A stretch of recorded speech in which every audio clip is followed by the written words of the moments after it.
disebut ada 3 orang buron, kok tiba-tiba disebut hanya 1, katanya yang 2 fiktif.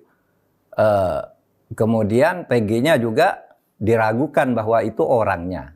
Nah, oleh sebab itu daripada tidak jelas, lebih baik ya diputus. Tidak jelas kesalahannya, tidak jelas subjeknya maupun objeknya udah jelas, yaitu pembunuhan Vina.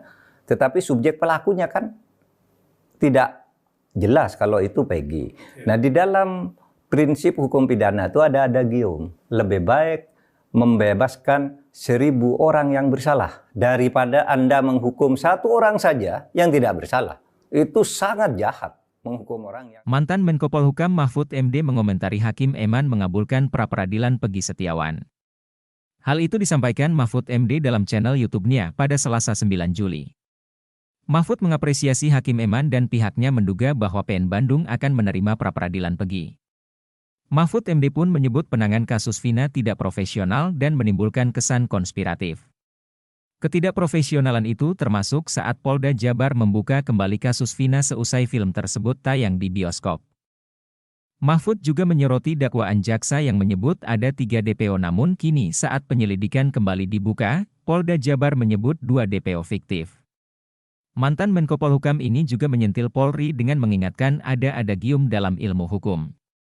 Yakni lebih baik membebaskan 1000 orang bersalah daripada menghukum orang tak bersalah, sebab hal itu sangat jahat. Kasus Vina, sekarang perkembangannya baru ketika pra-peradilan Peggy diterima. Apa pandangan Pak Mahfud dengan perkembangan terbaru itu? Bagus. Memang sejak awal saya berpikir memang pra-peradilan harus menerima permohonan pra-peradilan dari Peggy. Karena seperti saya katakan dulu, itu kan penanganannya bukan hanya terlihat tidak profesional, tapi juga menimbulkan kesan kolutif dan konspiratif. Gitu. Kenapa? Dulu kasus itu kan sudah 8 tahun lalu. Dibiarkan. Dan baru dibuka lagi sesudah ada film Vina sebelum seminggu. Itu sudah sangat tidak profesional. Yang kedua, dulu di dalam dakwaan jaksa yang kemudian juga disebut di dalam putusan hakim bahwa di dakwaan jaksa itu disebut ada 3 orang buron, kok tiba-tiba disebut hanya 1, katanya yang 2 fiktif. Kemudian PG-nya juga diragukan bahwa itu orangnya. Nah, oleh sebab itu daripada tidak jelas, lebih baik ya diputus. Tidak jelas kesalahannya, tidak jelas subjeknya maupun objeknya udah jelas, yaitu pembunuhan Vina. Tetapi subjek pelakunya kan tidak jelas kalau itu Peggy. Nah, di dalam prinsip hukum pidana itu ada adagium. Lebih baik membebaskan 1000 orang yang bersalah daripada Anda menghukum 1 orang saja yang tidak bersalah. Itu sangat jahat menghukum orang yang tidak jelas kesalahannya. Oleh sebab itu saya tabik lah kepada hakim yang telah memutus pra-peradilan dengan berani, jujur, dan juga kepada pengacaranya yang gigih memperjuangkan Peggy.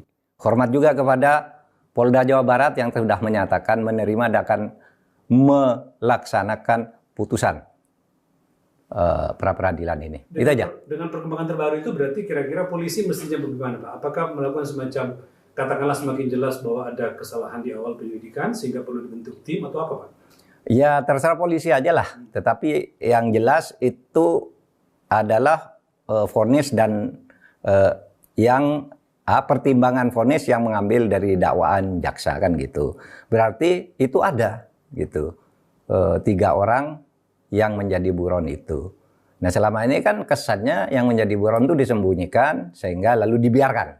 8 tahun enggak usah dibuka gitu. Lalu ketika terungkap oleh sebuah film gitu, lalu dicari. Kan gitu kesannya. Dan itu sebabnya lalu dibatalkan oleh pra-peradilan di Bandung. Bagus. Download Tribun X sekarang. Menghadirkan lokal menjadi Indonesia.